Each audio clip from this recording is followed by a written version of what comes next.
Could you introduce yourself really quick? Sure, so I'm Simon Bennett, studio director at Roll7 in the UK. Yeah, that's great. And your new game is Laser League, right? Laser League! It is, yes. No, yeah. So some people might know us from Oli Oli, or Oli Oli 2, or Not a Hero.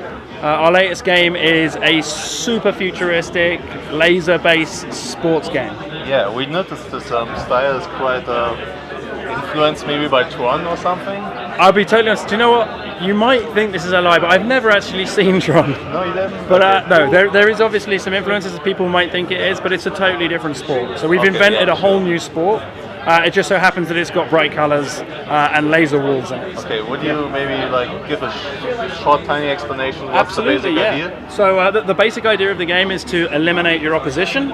So we have, on this particular map, we've got a blue team against a yellow team.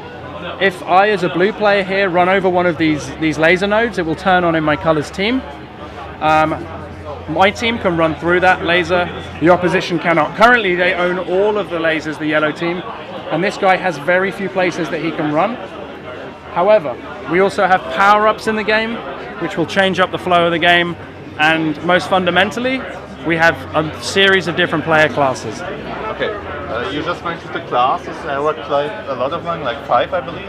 There are 6 classes. 6 even? Yeah. So we've got offensive classes, defensive classes, and then mixed classes. Offensive classes, we've got Blade, Shock, Snipe, and Smash. And then we also have Ghost, which can run through the opposition's lasers. And then we have something called Thief, where you can steal the opposition's nodes. Wait, how difficult is it to balance every class perfectly? The way we balance the classes is their recharge speed. And we've been working on this game for a long time. We've been slowly refining and getting to a stage where everything feels quite balanced. So it's taken time, but we're getting there. Yeah, I've been reading, I believe you have, it's like 4 years in the making or something? So we started with a prototype in 2013 called Ultra Neon Tactics.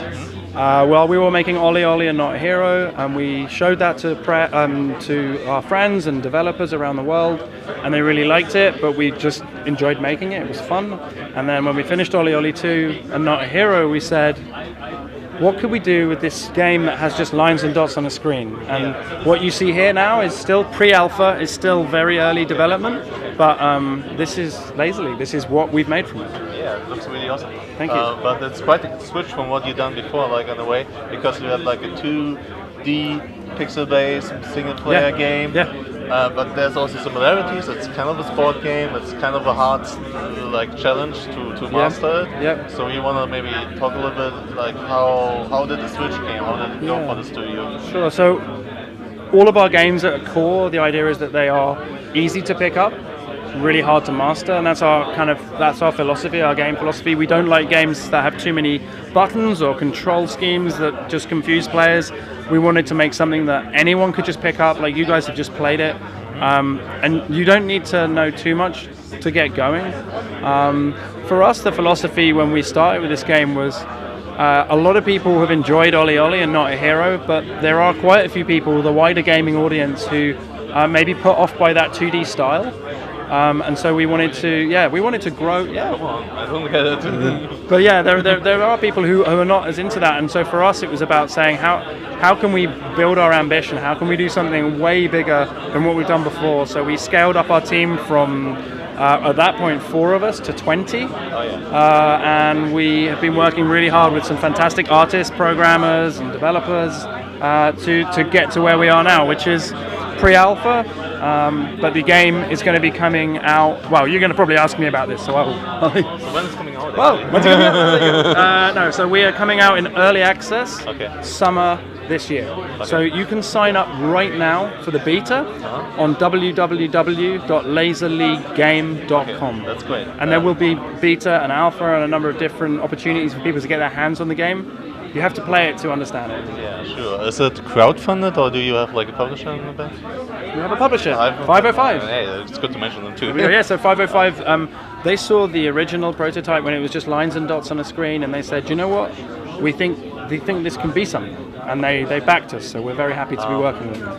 What kind of like game traits do you like continue to have, like from Oli Oli or from Not a Hero into this game? Into this game, yeah.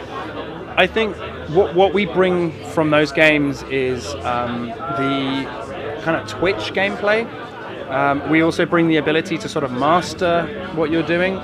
And from Oli Oli 2, actually, we had a local multiplayer mode. But really, the biggest new thing that we're doing with this game is creating a fully online multiplayer experience. It's a big new challenge for us. A full unlock system, an XP system, things that we hadn't really had within our previous games. So lots of different kits, lots of different laser patterns. You can throw emojis down. There are like a number of different portraits you can unlock. So it's a series of basically building on the core of a very simple game and just adding more and more content to provide a more interesting and holistic experience for the gamers. Just like a few months ago, it feels maybe it's over a year. Like there was another game with like neon futuristic setting, cars and sports. Yeah. How did that influence your game a little? So the Rocket League. Yeah. The Rocket League. No, do you know what? When we were sat thinking about what project we were going to come up with next, 2 a.m, we've been playing Rocket League for 6 hours. Okay. Me and John, the creative director, and I said to him, dude, what if Ultra Neon Tactics, our little prototype that was just 2D sort of thing, what if it was 3D? Like, how would that work? So we looked into Psyonix. We having such a blast with their game. We found out that their team wasn't massive. They were like 20 people, and we said, could we do something like that? Obviously our game is a totally different sport. It's nothing like Rocket League in that respect, but we realized that we could just about scale up to the same sort of size team and try and learn Unreal. The company. And yeah, so we've evolved ourselves from being a very small sort of 7-person 2D team to a 20-25-person Unreal-based team in order to be able to achieve this. And like I say, it's like for us with Rocket League, nothing but love. They've inspired us to do this. Great.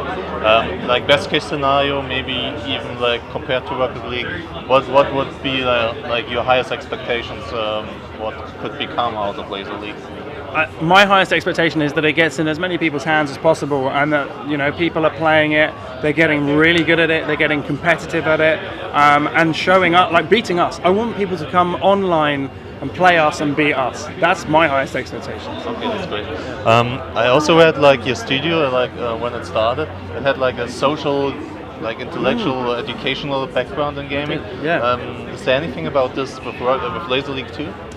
So when we began, we actually were a training company to teach young people in inner city areas how to do multimedia, and one of those was video games. And we did a lot of work helping to mentor young people into the industry and doing creative projects. I wish I had that. So that side of it has changed a bit now. We have more of an internship program for people, but we still, we would love to do more of that work. But in the UK, the funding changed quite a bit when the Conservatives got in, and so it's a lot harder to do projects with these young people. But maybe if Labour get in, then hey, we'll be doing video games with kids again. Let's see how soon there will be another election. Maybe 10 minutes time. Okay, thanks a lot. No worries. I wish you all the best for the game. Thank you so much. Much success. Cheers. And thanks for giving us the interview. No worries, anytime. Thanks a lot, man. Have a good treat. Yeah, you too. Bye.